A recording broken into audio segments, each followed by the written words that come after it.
Akaziya gülü, бұл не көлеңкі, ала көлеңкі, неде күнде көтере алмайды, көлеңкіде тұратын гүл.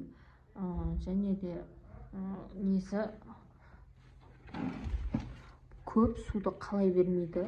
Әбден құрғап болғаннан кейін, әбден құрғап болғаннан кейін суарамыз.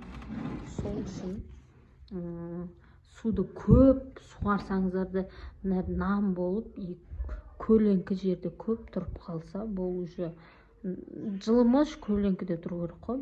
Жылы шет и көлеңкі болу керек та. Сол үшін мынау ауруға, саңырауқұлақ ауруына шалдығуы мүмкін. Сол үшін көп суармаймыз дегенім ғой. Енді суарғанда қалай суарамыз? Полный толтырып суарамыз, и потом оны аламыз да.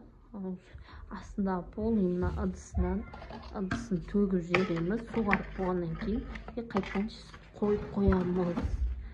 Мынаның ішіне суарып, мынаған толтырып болмайды. Ол уже су астынан өзінің микробтарын бәрі төгіліп кету керек. Өзінің құрт құмырсқалары болады, солардың бәрін төгіп тастайсыздар. Және де наурыз айынан кейін 2-3 ай неғу керек. Өзінің наурыздан кейін 2-3 ай үй гүлдеріне арналған тоңазытқыш аптасына 1-2 рет суарасыздар. И суық желден сақтану қажет.